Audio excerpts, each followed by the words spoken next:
Hi friends, ఎలా ఉన్నారు? Welcome to my channel Padma 14 creations.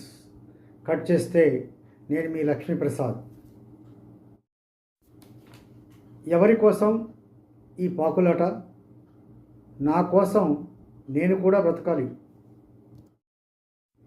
నువ్వు ఇన్నాళ్ళు పాకులాడింది ఎవరి కోసం, దేనికోసం? తెగ హైరాణ పడిపోయావు. నీ వాళ్ళ కోసం కష్టపడి వారి సుఖ సంతోషాలకు పాత్రుడివయ్యావు.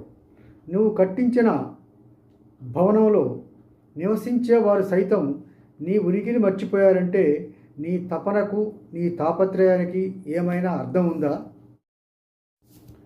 జీవితంలో 35% నువ్వు అనుకునే వాళ్ళ కోసం, వారి మెప్పు పొందటం కోసం, వాళ్ళ భవిష్యత్తు కోసం బతికావు కదా. ఇప్పుడు నీ బ్రతికే ఒక ప్రశ్నార్థకమైంది. నీ వాళ్ళ కోసం కష్టపడు, వారి సంతోషాలకు పాటుపడు, కానీ నీకు నువ్వే మర్చిపోయి నీ జీవితం గురించి ఒక్కసారి ఆలోచించు. మనమందరం మన వాళ్ళ కోసం ఎంతగానో తప్పిస్తాం, తప్పులేదు.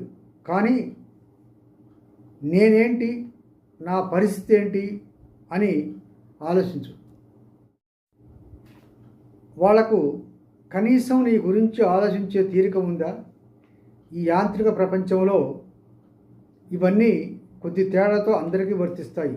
కాకపోతే కొంత ముందు, కొంత వెనుక. నీ కోసం నువ్వు సంతృప్తిగా బతకటంలో అర్థం, పరమార్థం రెండూ ఉన్నాయి. అలా అవసరం కూడా.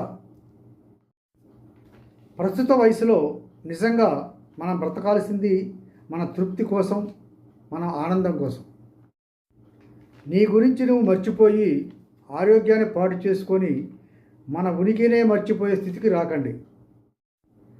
ఇతరుల కోసం చేసేది మంచిదే, కానీ దేహాన్ని దుర్బలం చేసుకొని, హృదయాన్ని గాయపరుచుకొని బ్రతకాల్సిన అవసరం లేదు.